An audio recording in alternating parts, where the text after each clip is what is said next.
안녕하세요. 여러분, 우화로 배우는 경영 전략. 오늘은 모모스와 3명의 신 이소부화를 통해 문제를 발견하고 비판할 때에는 명확한 개선 방향과 구체적인 피드백이 있어야 실질적인 개선을 가져올 수 있다는 것을 이해하고 다이슨과 세가의 사례를 중심으로 다양한 학습 모델에 대해 알아보겠습니다. 오늘의 이야기가 우리에게 시사하는 바는 무엇이며 우리는 이를 비즈니스나 현업에서 어떻게 실천하고 활용할 수 있을까요? 지금 시작합니다. 어느 날 제우스와 포세이돈, 아테나는 셋 중 누구의 작품이 제일 완벽한지를 놓고 대결을 벌였습니다. 이들은 각자 만든 작품을 비난과 불평의 신인 모모스에게 평가받기로 했습니다. 모모스는 늘 다른 이들의 결점만을 찾아내는 신이었죠. 제우스는 황소를, 포세이돈은 말을, 그리고 아테나는 집을 만들었고 모모스는 하나씩 작품을 평가하기 시작했습니다. 이 황소는 뿔을 눈 사이에 달았다면 싸울 때 상대를 더 잘 볼 수 있을 텐데. 이 말에게 날개를 달았다면 더 빨리 달릴 수 있었을 텐데. 이 집에는 왜 바퀴를 달지 않았는가?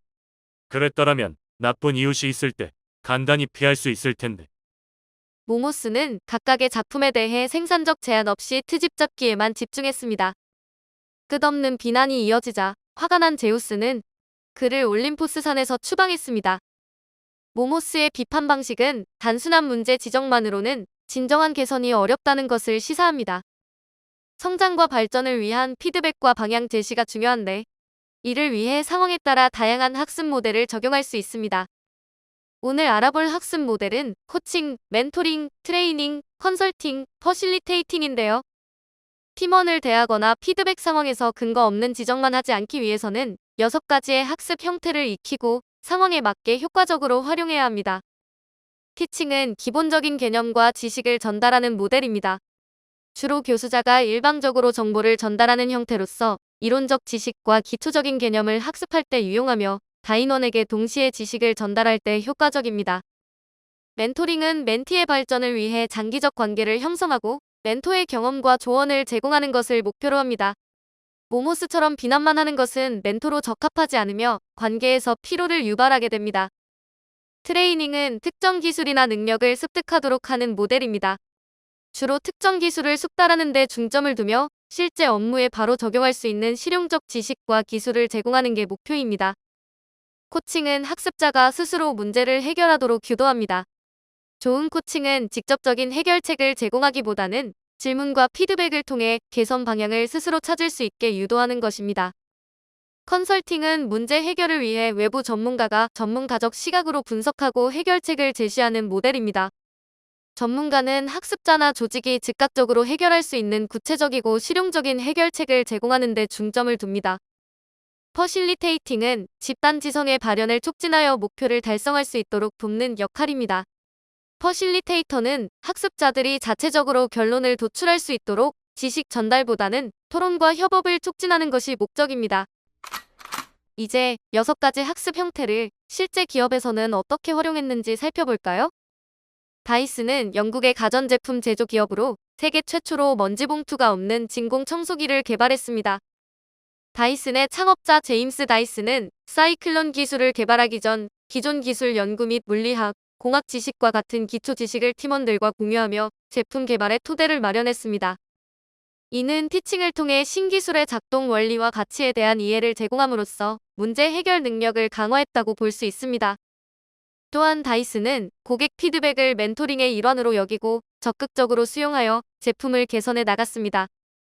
다이슨은 5127번의 프로토타입 개발 과정을 통해 기술적 숙련도를 높였습니다. 이는 실전 훈련의 중요성을 보여주는 좋은 예입니다. 다이슨은 제품 개발 과정에서 문제 해결을 위한 다양한 아이디어를 장려하며 직원들의 창의적 사고를 촉진했습니다. 자기주도적 코칭을 통해 제품의 개선점을 탐구할 수 있도록 자율성을 부여하는 등 창의적 문제 해결을 지원했습니다.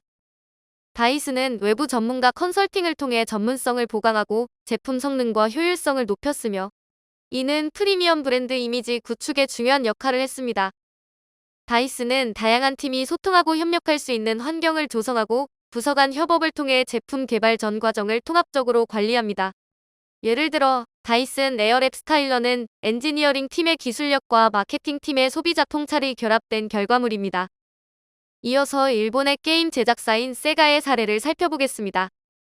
세가는 하드웨어 기술력은 뛰어났지만 시장 변화와 소비자 요구를 명확히 분석하지 못하면서 이를 직원들에게 교육하는 데 실패했습니다. 이러한 티칭의 부재는 조직 내 시장 트렌드와 기술 발전에 대한 통찰 부족으로 이어져 혁신적인 제품을 출시하지 못했습니다. 세가의 경영진은 시장의 흐름과 내부 역량을 연결하는 멘토 역할을 하지 못했습니다. 멘토링 실패는 조직의 단합을 약화시켰고 직원들이 시장 변화에 대한 명확한 지침 없이 혼란에 빠지게 만들었습니다. 트레이닝 면에서는 새로운 기술과 시장 적응 훈련이 부족했습니다.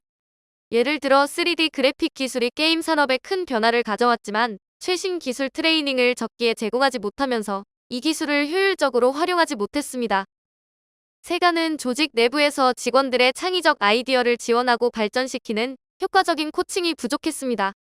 내부 리더십이 부족하니 팀원들은 단기 목표와 지시에 매몰되었고 경쟁사들이 창의적이고 사용자 중심의 혁신을 추구하는 동안 세가는 시장 트렌드를 놓쳤습니다.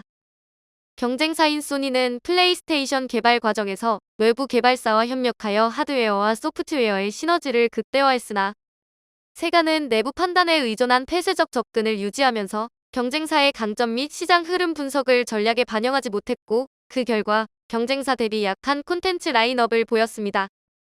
마지막으로 세가의 하드웨어 개발팀은 기술 중심의 접근을 했으나 협업과 의사소통이 부재하면서 소프트웨어 팀은 이를 충분히 활용하지 못했고 마케팅팀은 소비자들에게 제품의 가치를 명확히 전달하지 못했습니다.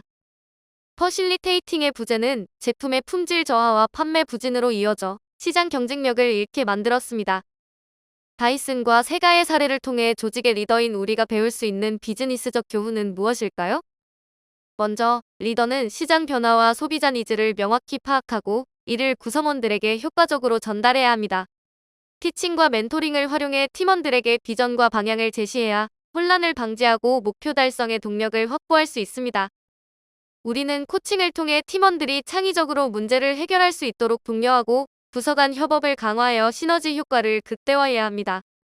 창의적이고 자율적인 업무 환경 조성과 팀 간 원활한 소통 및 협업 보장은 성공적인 리더십의 필수 조건입니다. 마지막으로 우리는 내부 역량을 과신하지 말고 외부 전문가의 컨설팅을 통해 다양한 관점을 수용하고 이를 기반으로 전략적 결정을 내릴 수 있어야 합니다. 유능한 리더는 내부 자원을 효과적으로 활용하는 동시에 외부 시각을 수용하여 끊임없이 조직의 방향성을 점검하고 조정해야 합니다. 오늘은 모모스 신화 이야기를 통해 6가지 학습 모델에 대해 알아보고 이를 효과적으로 활용한 다이슨과 실패한 세가의 사례를 살펴봤습니다. 오늘의 이야기가 단순한 지적과 비판이 아닌 개인과 조직의 발전을 위한 피드백과 방향을 제시할 수 있도록 다양한 학습 모델을 상황에 맞게 활용할 수 있는 경영 전략을 생각해보는 시간이 되었길 바랍니다. 구독과 좋아요는 사랑입니다. 감사합니다.